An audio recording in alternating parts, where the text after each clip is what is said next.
El Señor esté con vosotros. Y con tu espíritu. Lectura del Santo Evangelio según San Mateo. Gloria a ti, Señor. En aquel tiempo dijo Jesús a sus discípulos: Cuando venga el Hijo del Hombre pasará como en tiempo de Noé. En los días antes del diluvio la gente comía y bebía y se casaba. Y se casaban los hombres y las mujeres tomaban esposo hasta el día en que Noé entró en el arca. Y cuanto menos lo esperaban, llegó el diluvio y se los llevó a todos. Lo mismo sucederá cuando venga el Hijo del Hombre.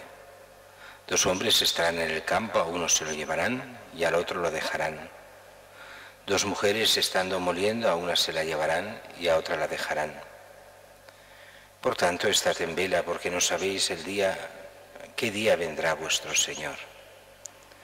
Comprended que si supiera el dueño de casa a qué hora de la noche viene el ladrón, estaría en vela, y no dejarían que abriera un boquete en su casa.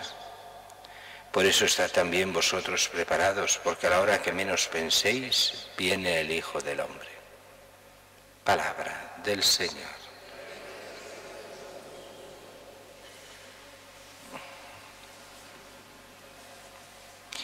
Si habéis escuchado con atención las Escrituras, las lecturas, pues no se habla nada de la Navidad, sino se habla de esta venida del Hijo del Hombre, la segunda venida, cuando ha de venir, decíamos, a juzgar vivos y muertos.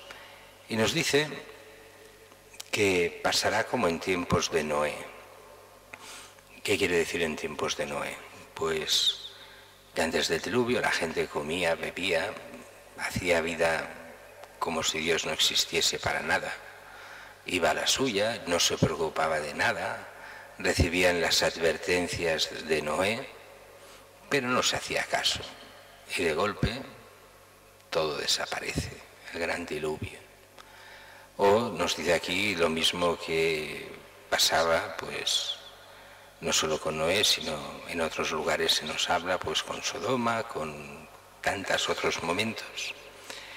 Yo recuerdo siempre una vez, hablando de este texto, espero que hoy no pase, pero resulta que hablábamos de esto y decíamos, bueno, de hecho, cualquiera de nosotros puede morirse, incluso saliendo ahora de la parroquia, pues podríamos morirnos hoy mismo. Y aquel día digo esto y vais saliendo de la parroquia, una señora se muere allí delante de la parroquia. No era profeta, fue casualidad en el sentido de que yo no hago profecías, no tengo el don de profecía ni muchísimo menos.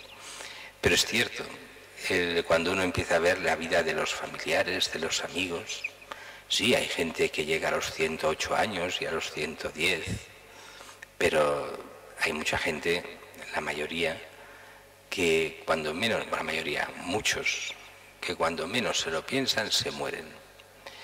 Y el problema de fondo es, ¿qué es esta vida? ¿Para qué sirve? ¿Por qué estamos aquí? Y eso es lo que todos o la mayoría responden mal. Estamos aquí, dicen, para disfrutar, para pasar una buena vida, lo mejor posible. Y entonces modelan su vida para eso. El problema es que, claro, Dios no nos ha creado para disfrutar al máximo y pasárnoslo bien al máximo. O mejor dicho, sí, pero no aquí.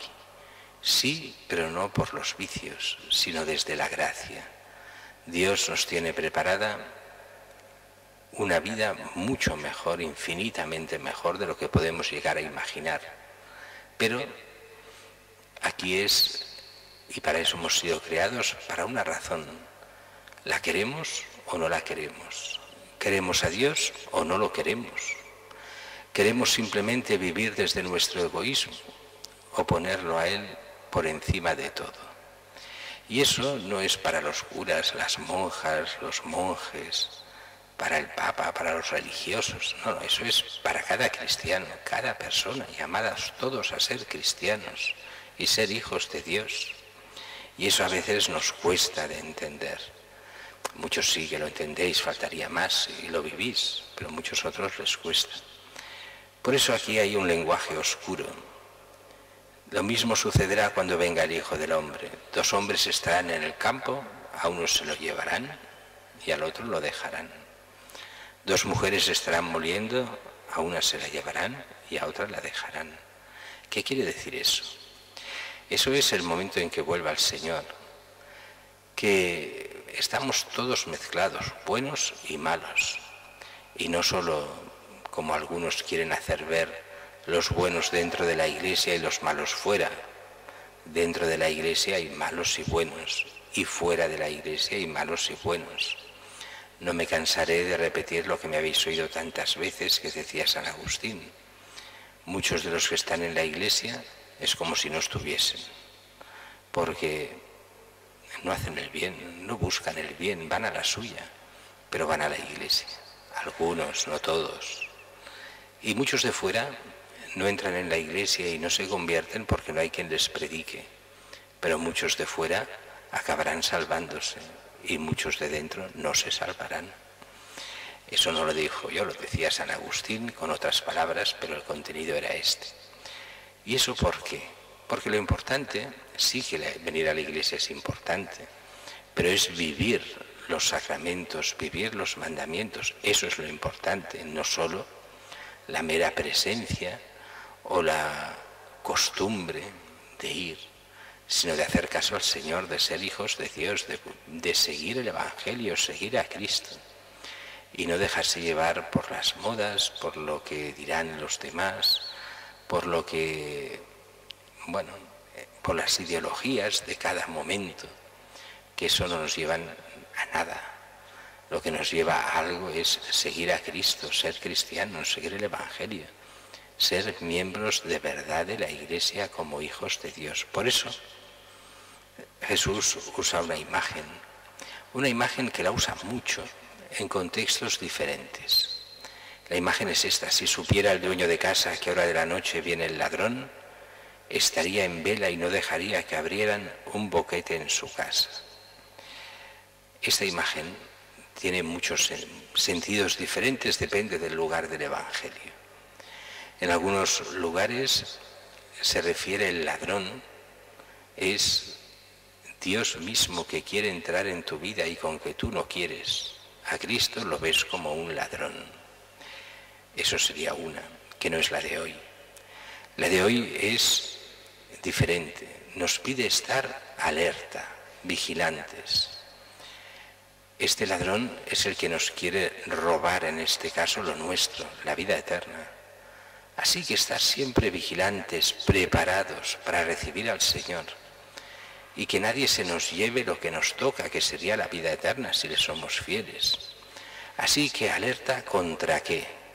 Pues contra el pecado, contra el mal, vigilantes a buscar el bien, la verdad, la santidad, la auténtica justicia, atentos a no caer en lo que el diablo nos pone delante y no nos damos cuenta y nos lo pone como si fuese un bien inmenso, la multitud de cosas, pero que nos apartan de Dios. Por eso, estas primeras semanas de Adviento son semanas de conversión. Y esa conversión es ese cambio de mentalidad, de volvernos hacia Dios, de dejar el mal en cada uno de nosotros, de buscar el bien y por tanto también de pedir perdón. Y por eso estas primeras semanas son las mejores para volver al sacramento de la penitencia. Recordemos que los domingos y todos los días en el Santísimo, antes de la misa, siempre hay confesor y ahí confesamos. Y es el momento en que, sobre todo los tiempos fuertes, la confesión es todo el año, faltaría más, pero estos tiempos fuertes de Adviento y Cuaresma son tiempos privilegiados para pedir perdón al Señor, pedirle gracia y fuerza para vivir en cristiano y poder así quedarnos de pie ante el Hijo del Hombre cuando venga, o sea, que nos encuentre como auténticos hijos de Dios, que vea en nosotros el Padre la imagen de su Hijo y que podamos heredar la vida eterna y no simplemente ser rechazados.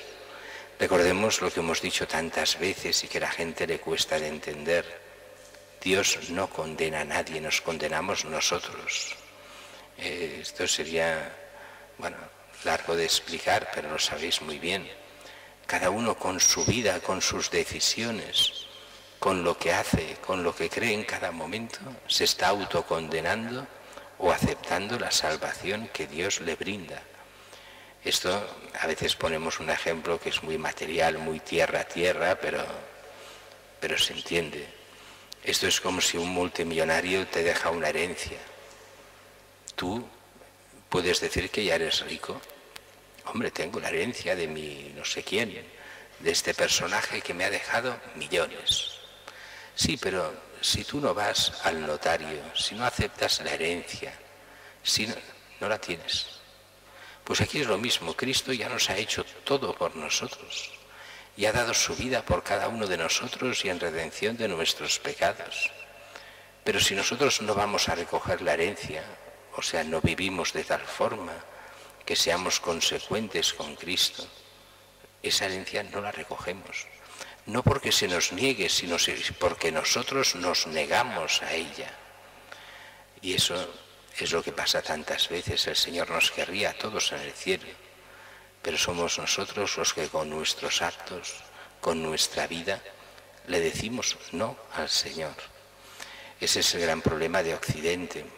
Piensa que con tener una fe de cabeza, no, si yo soy creyente, con eso se salvan. Y no es así. Hemos de volver a la fe original.